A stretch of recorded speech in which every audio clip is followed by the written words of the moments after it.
whatsoever.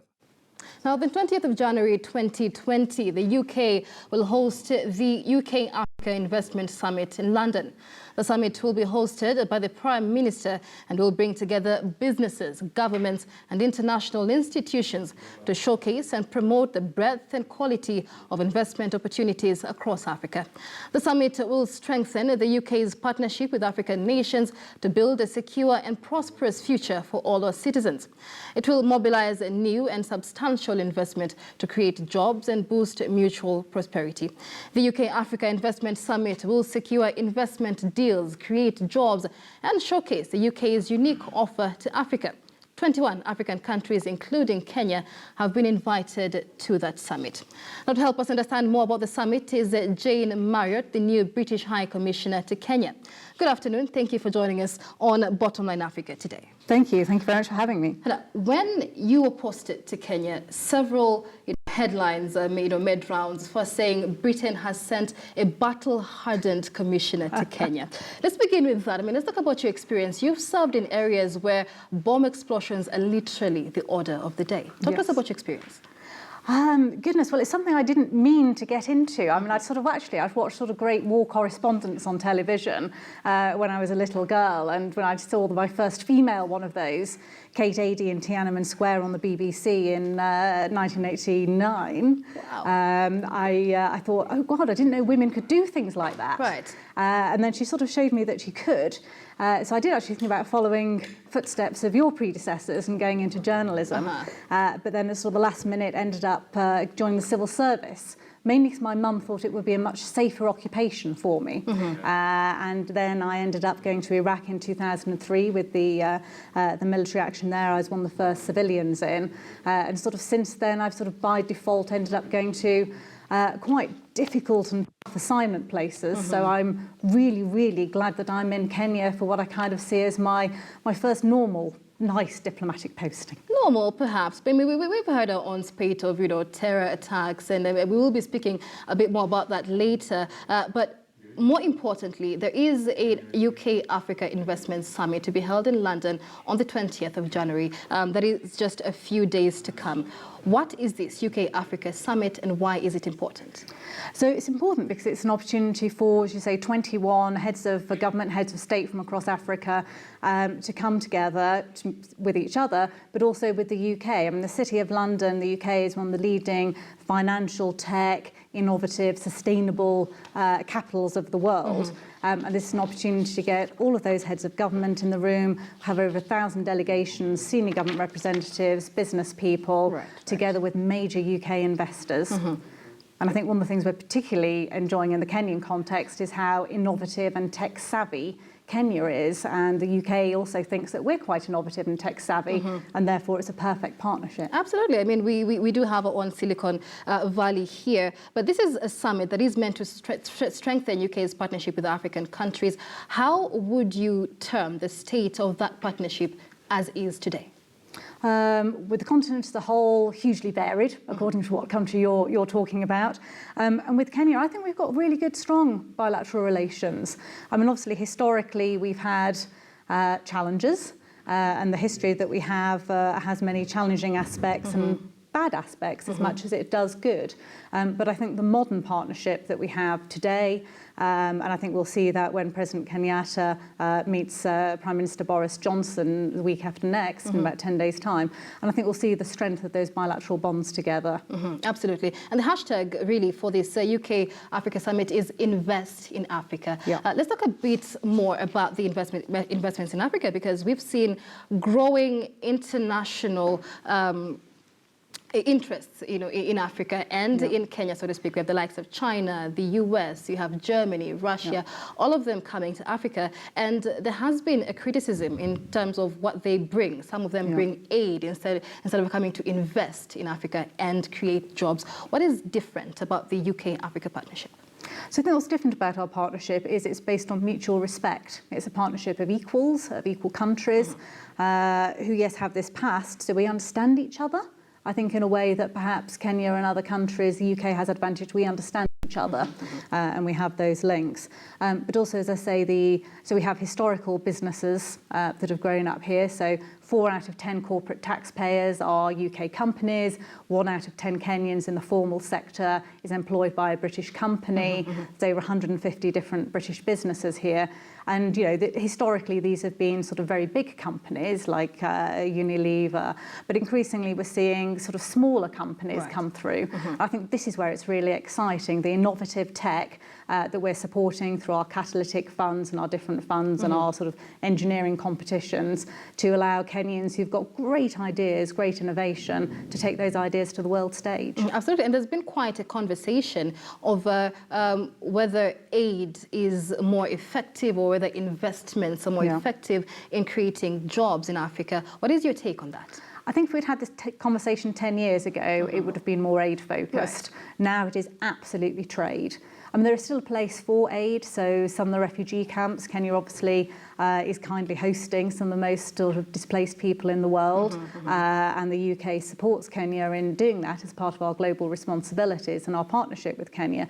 But as far as the UK and Kenya are concerned, it's about investment, it's about two-way exchanges of information and some of the great creative things that are being done here. Absolutely. And when you take a look at the summit's website, job creation stands out. Unemployment, lack of jobs have been a big problem in Kenya. I mean, majority of the youth who make up a majority of the population are unemployed. But the problem we've had with international interests coming to Kenya is not really whether they create jobs, it is the dignity of the jobs that they create. And many of them, leaving the better paying jobs to expats from their own countries. Will we see a change in terms of UK-Africa partnerships?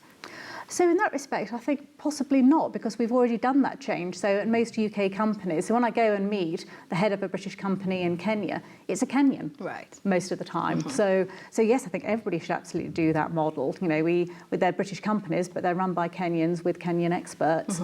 And then the indirect jobs that are also created out of those are amazing. So I'm going to Kisumu in a few days' time to go and see the East Africa Breweries Limited brewery there, and the number of direct jobs for sorghum farmers and then indirect jobs to local community is hundreds. It's brilliant. Right. Let's talk about the unique offer, really, that the UK is offering to African countries and how Kenya specifically will benefit. Because like I mentioned, there are growing international interests in Kenya, many that have come, pledging investments that have not really materialized. What is unique about UK's offer? So I think what's unique about our offer is that we deliver. And if there is a delay, it's usually something that we're doing together. It's about land or building regulations or something that needs to be followed. So I think our offer is that it's respectful, it's sustainable. So, if at any point it's about raising capital that Kenya can afford. So one of the things that we've recently done together is the Acorn Green Bond investment. So Kenya has raised 43 million shillings, I think I've got that figure right, to be able to help fund 5,000 new homes as part of President Kenyatta's Big Four agenda. And as a result of that, 5,000 Kenyans will have affordable but crucially sustainable, environmentally friendly homes, because the environment matters a lot to us, that is done in a way that does not develop Kenya's debt in a way that is unhelpful. Right.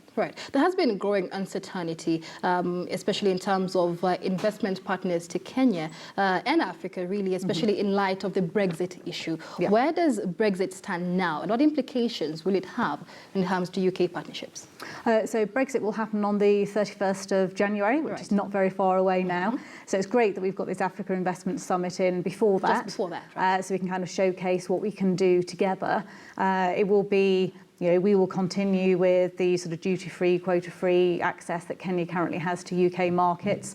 So I'm not predicting any disruption to the fact that 50% of British tea, when somebody in the north of England sits down to have that cup of tea, that tea came here from Kenya. Valentine's Day, 70% of our roses come from Kenya. Right, that's quite interesting. So Kenyans help British men be romantic, and British women. Quite interesting. Let's talk about investments in detail, because there has been declining investments, especially in Kenya, because of several security issues. What would you say has hindered international investments in the country? So probably two issues, really. I mean, one is the issue of corruption, Right. or graft, and it's one that sometimes, as an outsider, you want to tread carefully around because you don't want to criticise another country. But I don't think I'm saying anything that Kenyans don't think themselves. And indeed, the President himself has said that corruption is a challenge in this country. So both that and, to be honest, sometimes the slow pace of bureaucracy, which Kenya is certainly not unique about. I get very frustrated with my own bureaucracy. But, an issue of, which tax bill do you pay can last over a year. And until a company has resolved that, they're not going to be putting money in more investment. And then one thing that British companies do say is that as we build up to elections in Kenya and the period afterwards, the political uncertainty and sometimes the security uncertainty means they will hold back investment decisions. So, it's the 2022 election is not that far away, but we're all looking for a stable election that will enable businesses to continue to invest to help the Kenyan people. All right, and speaking of stability, security has been quite an issue. And Kenya has done quite well in combating security and terrorism as a whole. But in the past month, we've had several instances of insecurity, mostly coming from terrorism. You yourself have quite a lot of experience when it comes to terrorism. I mean, you've served as the UK government's international counter-terrorism unit as well as the head. Is Kenya handling this the right way? And is it really a big roadblock when it comes to international investments? Yeah. So I think there is no one way to handle issues around terrorism. For me, the key is always to get to the root of the issues. So why are people being radicalised? Why is Al-Shabaab able to come into Kenya? And that is multifold. One is, yes, securing the border. But securing the border with Somalia is an incredibly difficult task, and many Kenyans have given their lives to do that, and I offer my condolences to their families. But there's also that wider piece you were talking about making sure people have jobs and feel secure. Right. And at the heart, we've seen this in the UK when we've looked at why people turn to terrorism, and quite often it's personal identity struggles. So the reason why someone becomes a terrorist is quite often very personal to them. Religion is usually the last factor that is involved in that radicalisation journey. So, we work very hard with Kenyan authorities to try and support both with training troops, in helping, looking at protect and prepare issues, and having conversations about the things that we've got right in counter-terrorism and the things that we've got wrong in counter-terrorism. Because, of course, several British nationals and others died in the UK in 2017 when we had some attacks from ISIS. Right. I'll just take a short break. But before we do that, let's talk about some of the investments and projects the UK has already put down in Kenya and Africa as a whole that are quite sustainable now as we speak. So I'm sort of Acorn is the most recent one I've mentioned, the sort of 5,000 housing unit. We've got Tullow Oil up in the north. We've got the Lake Turkana wind farm, East Africa breweries, the flowers, the tea. It's an incredible investment, some spanning, sort of 50, 60 years. But increasingly what I'm excited about are the tech things. So through the UK's Catalytic Fund, for example, we funded Build Her, which is about getting women trained up in construction world. And indeed, one of the heads of Build Her will be speaking at the Africa Investment Summit next week. All right. We'll take a short break now, but we'll